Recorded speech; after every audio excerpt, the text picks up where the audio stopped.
પૂર્વ પ્રેમિકાના ગળા પર બ્લેડ મૂકી અપહરણ કરી લઈ જઈ ગોંધી રાખી બળાત્કાર ગુજારી ભાગી છૂટેલા નરાધમને પોલીસે ઝડપી પાડ્યો છે।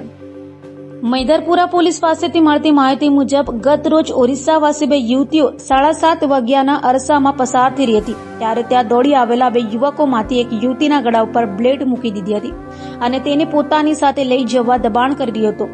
યુવતીઓની ચીસો સાંભળી ત્યાં ટોળું ભેગું થઈ ગયું હતું।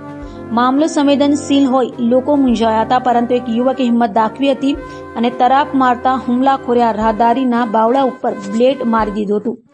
લોકો મળતા યુવતી ત્યાંથી લોકો વચ્ચે દોડી આવતા હુમલાખોર ત્યાંથી ફરાર થઈ ગયો હતો। ભીડ દ્વારા પોલીસને જાણ કરવામાં આવતા મૈદરપુરા પોલીસ ત્યાં દોડી ગઈ હતી અને બંને યુવતીઓને પોલીસ મથકે લઈ આવી હતી।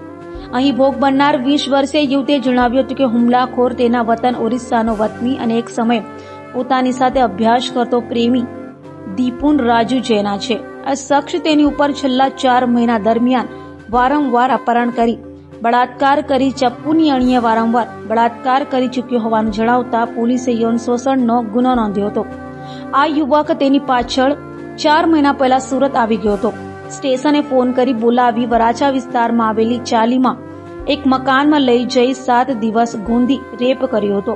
ત્યાંથી ભાગીને અમરોલી જતી રહેતા 1 મહિના પહેલા યુવકે અમરોલીમાં જાહેરમાં દવા પી લેતા યુવતીએ તેને હોસ્પિટલમાં દાખલ કર્યો હતો। દરમિયાન ફરી પોતાની સાથે યુવતીને લઈ જવા માટે પ્રયાસ કરતા ઘટના બની હતી।